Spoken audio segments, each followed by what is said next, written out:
I have noticeably more mass. So this is one of the pros, right, to being super physiologic.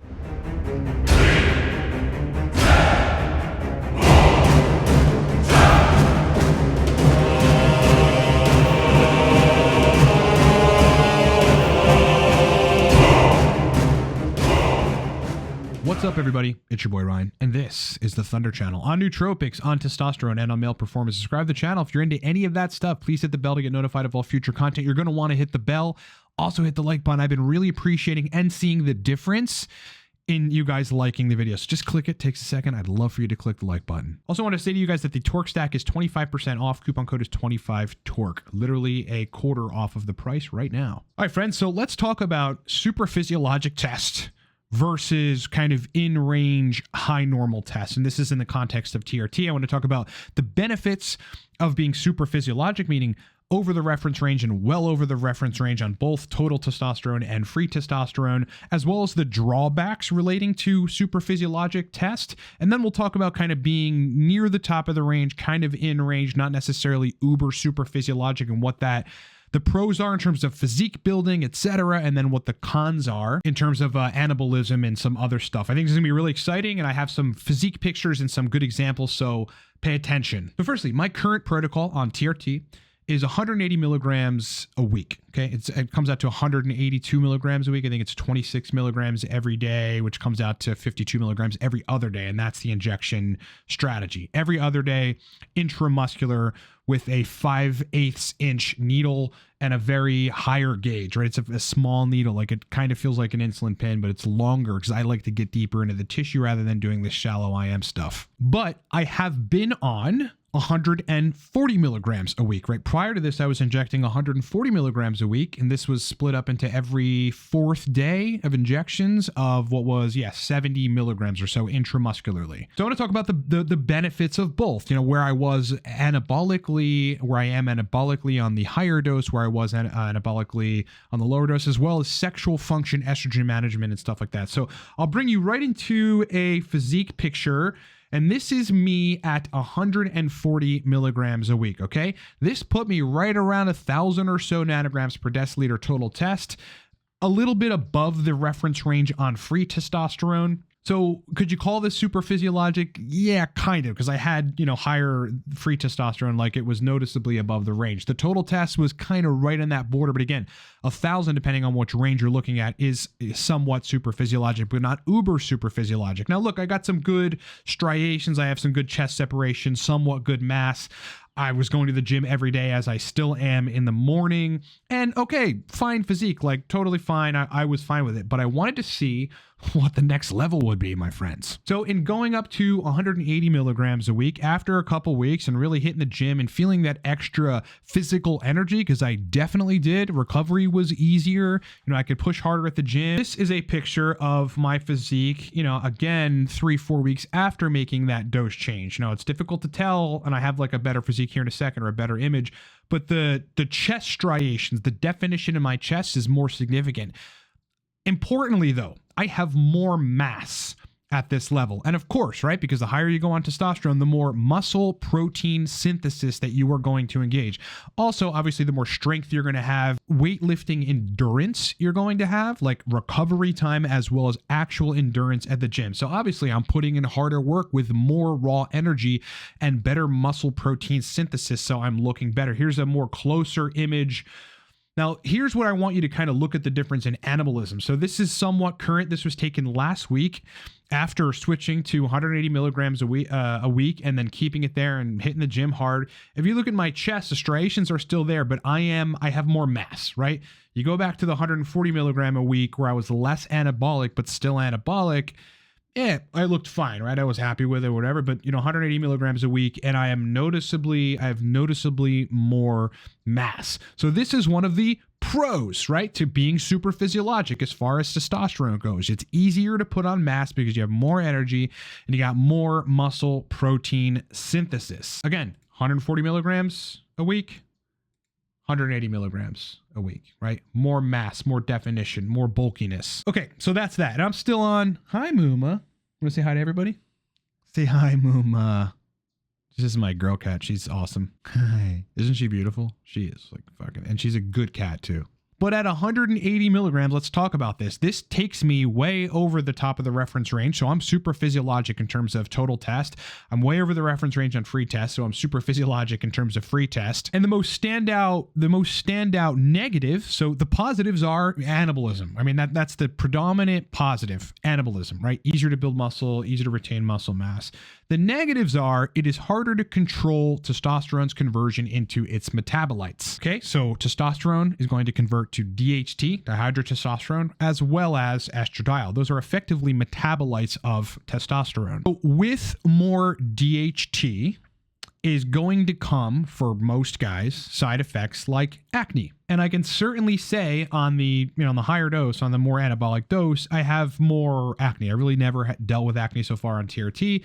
And it's starting to become, not a major issue, but somewhat prevalent on my back. Now you can do a host of things from salicylic acid to all these different interventions with washes, body washes, creams, making sure you Uber wash all of your linens on your bed like every 3 or 4 days. There's things you can do to mitigate it, but ultimately if the DHT is still very high, especially if you're managing estrogen correctly, so that testosterone isn't being siphoned to estradiol as much, so where's it going to go, right?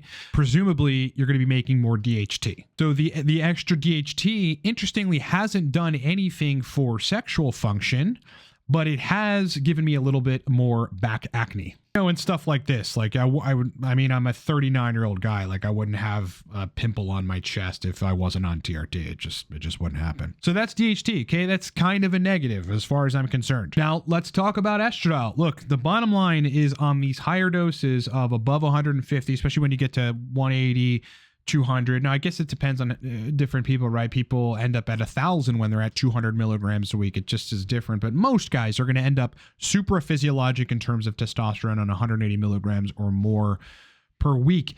The major downside is estradiol conversion, right? Estradiol conversion. Now, of course, you've got aromatase inhibition for that, compounds like exemestane, compounds like arimidex, to manage the estrogen, to very quickly take it down, or to dose it in a schedule which keeps the E2 in a certain range. Call it 18 to 25 picograms per milliliter on the sensitive or ultra sensitive E2 test. Now, I had to play with this, and here's where this is sort of a drawback. I ultimately have to take more arimidex. I'm taking an anastrozole, right? It's the same drug. This dose, because the testosterone's conversion to one of its metabolites, estradiol, is just significantly higher. If I let it go, which I did in the beginning, it'll take my E2 up to right around 40. Now, a lot of guys will look at that and go, hey, that's not problematic. If your test rises, your E2 rises with it, and that's good. That's a fallacious argument. Actually, yes, your estradiol does raise just as a byproduct of metabolism when your testosterone raises, but that doesn't mean that it's good. There's plenty of physiologic processes that have their own programmed functions that act a certain way. Doesn't mean that they're good. Case in point, you get a virus and then you have the increase in inflammatory cytokines, and the inflammatory cytokines get out of control and cause you continuous brain fog or otherwise issues, right? The reaction does have its own interest in mind, probably, but it isn't necessarily good for how you feel or your physiology. And again, I've talked about all the papers that exposure to estradiol at high levels can induce venous leakage, which is going to cause you to have erectile dysfunction. Also, at excessive levels very consistently, has the ability to upregulate essentially hyperplasia in the lactotropes, which is going to make you make more prolactin. This is why estrogen is prolactogenic, right? It interacts directly with the D2 receptors and the ER receptors in the pituitary and makes you secrete more serum prolactin. Anyway, I've also figured out the perfect range for me in E2, and that's between 18 and 25 picograms per milliliter. So with this dose of 180 milligrams, I've got to take more anastrozole. That's the drug, that I use to lower estrogen and keep it in the range that I know is good for my EQ and my libido. At 40 picograms per milliliter, I might as well, I have high libido, but basically no erection quality. Getting that down to 18 to 25, libido's still there very prominently, but erection quality is back and normal. Now, anastrozole is a very tricky chemical to dose because it basically reduces serum estradiol very, very quickly. It just immediately starts within an hour or so blocking the conversion. It's got a 48-hour half-life, but then you're looking at a terminal life of 4 to 5 to 6 days. It depends on how you're metabolizing it out of the system. So initially, it was every other day, 0.25 milligrams anastrozole estradiol. That has since reduced just to keep it in that tight range to every third day, just about 0.20 milligrams in estradiol. And that's keeping me right now, at least, and I'm doing kind of hyper frequent blood work in that 18 to 25 picograms per milliliter range of estradiol, where I like to be, where I feel my best, where there's no weird sides, where I'm not having like bloating or any of that kind of crap. I'm actually super lean, but my dick works. Okay. You shouldn't be on TRT and your junk doesn't work. And these guys that are on, 170, 180, 200 or whatever, and they're being told not to manage estradiol, but their junk doesn't work and they're having to take Cialis every day,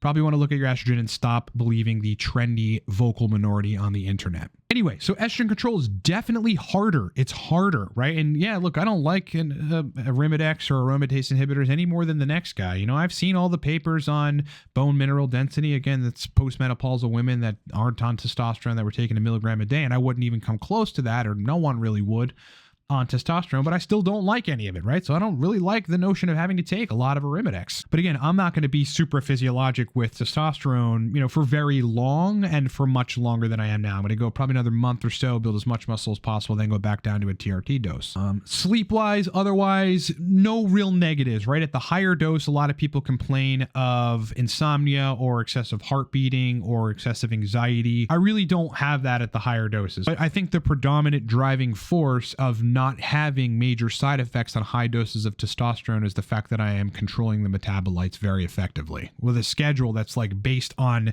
intermittent blood work that is like, I'm kind of hyper analyzing it, which I think is a good thing when you're trying to dial in. Thereafter, you can step back and be a little more relaxed. So no other side effects. Okay, Supraphysiologic Text, way above the reference range. I'm probably peaking at 1,400 nanograms per deciliter total testosterone. Free test, way above the reference range. Pros, super anabolic. Again, easy to put on mass, easy to retain mass, easy to just go crush it at the gym literally 7 days a week. Cons, harder to manage the metabolites, right? A little bit of back acne. Estrogen goes through the roof if I don't manage it very directly. All right, now let's talk about the pros and cons of being on a lower dose of testosterone. So this was my physique again. Yeah, nothing to write home about. It was fine, at 140 milligrams a week. So at 140 milligrams a week, the anabolism was there. Again, I could build muscle, just not as quickly and not as much lean mass. And it was a little harder to kind of keep mass and keep the fat mass balance in check. And obviously that's because of muscle protein synthesis,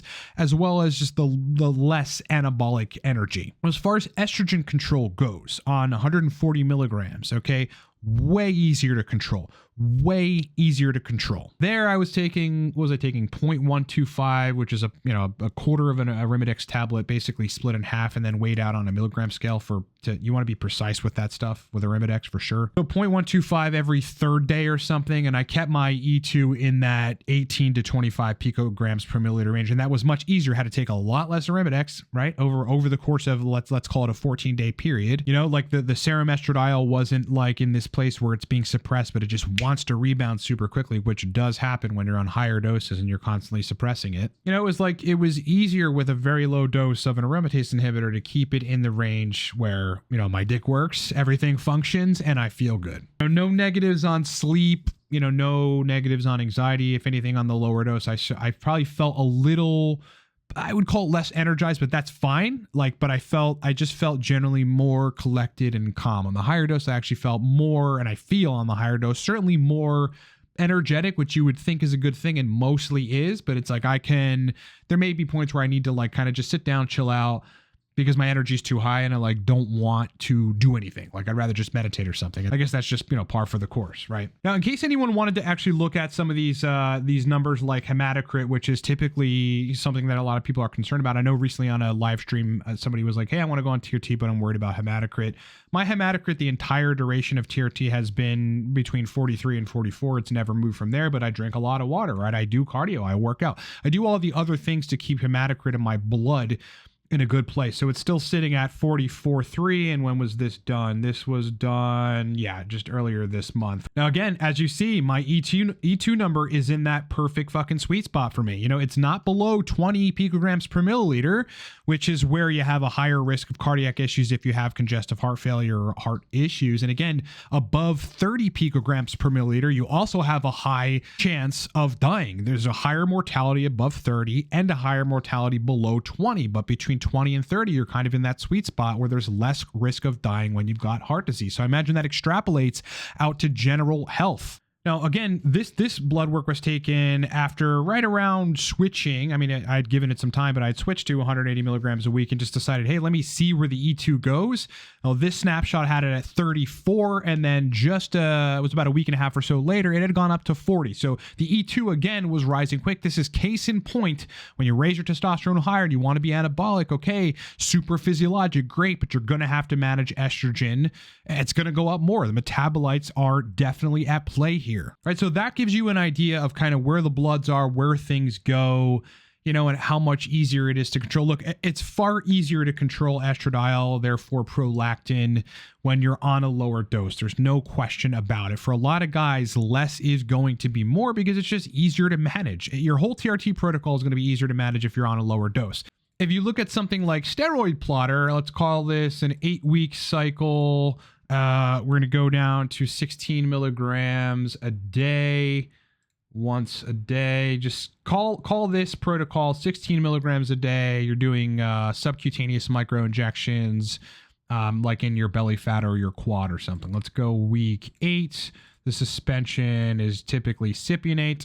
Okay, so if you were on 16 milligrams a day, you would eventually peak and stay at the, what is the low end here, 11 milligrams a day release, to the high end 11.79 milligrams. So basically 11 milligrams a day release. Now that's just a couple milligrams above what is high normal for a normal dude. So if you want to go down to TRT doses, again, less anabolism for sure, okay, but still anabolism, just not going to walk around like a fucking, you know, heaping pile of mass.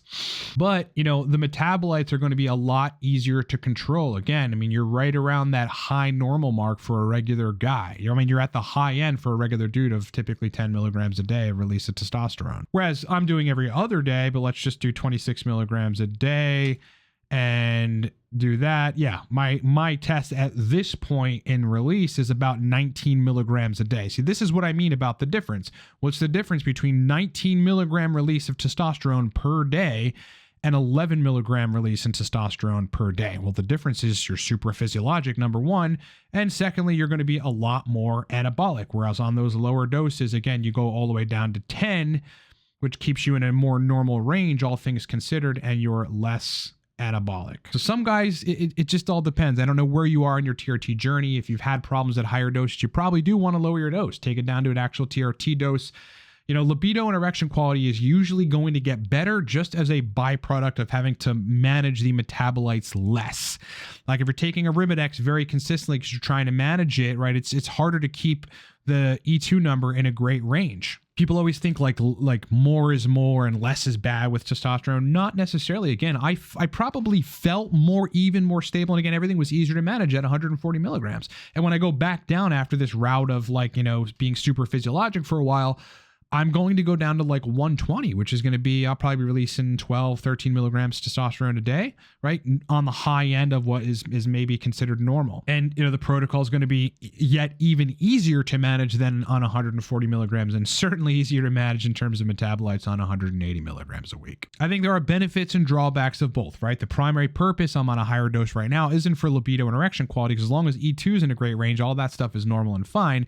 It's for anabolism. I mean, that's the predominant reason I'm doing it. Again, once I'm, you know, at that place where I feel like, all right, I'm going to dial back. I built a good bit of mass. Let me see if I can retain it. I'll drop back down to, again, you know, a TRT dose. I'm probably not 140 again. It's gonna be like 120 or so. As I said, you know, higher doses means higher metabolite management. You're going to have to manage estrogen differently. You're going to have to increase the frequency or at least the dose of either aromacin or Arimidex, whatever you're doing. No amount of diendyl methane or calcium D-glucarate or even Cialis is going to lower your E2 enough for most folks when they're in that place. You know, and for some people, 180 milligrams plus is going to give them side effects like, of course, acne, right? The extra DHT, and like sleep disruption, racing heartbeat, anxiety, all the common stuff when you get, you know, very high on like pushing kind of cycle territory. Anyway, I hope that was useful for you folks. I just kind of wanted to discuss the pros and cons because everybody thinks like higher test the better. And yeah, generally true, but it depends on what your goals are, right? I mean, if your goal is to feel really great, to have energy for the gym, to be able to gain muscle, more so than like a normal average guy, then, you know, go on a regular TRT dose, 120 to 150 milligrams or so. And even 150 for a lot of guys is pushing pretty high. I mean, if you're wanting to just like, okay, you're going to have to put a little more effort into managing the protocol, but you're going to just go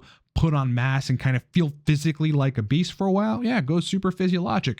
Therein lies the difference, my friends, between supraphysiologic levels of testosterone and, you know, high normal levels of testosterone. Figured I would kind of break this down because I know a lot of you guys are on TRT and a lot of you guys are thinking about going on TRT, right? So I think this is a useful video for all of you in various contexts, right? I hope you were able to pull some sort of educational nugget or some sort of validation of what you're doing or not doing from this video. All right, as I mentioned in the beginning, yeah, guys, the Torque Stack right now is literally discounted 25% off. If you need a very, very powerful nootropic stack that will hit really hard the moment that you take it, go buy Torque, livecortex.com, or in the description of this video. The coupon code for that is 25Torque. All right, you just punch it in at checkout, or you can punch it in at the side card. It'll literally take a quarter off of the price of the mighty Torque nootropic stack. You're gonna love the stack, honestly. 2 capsules in, brain performance like a crazy man. Go read the reviews on livecortex.com. If you need help with anything related to your physiology in terms of performance for men,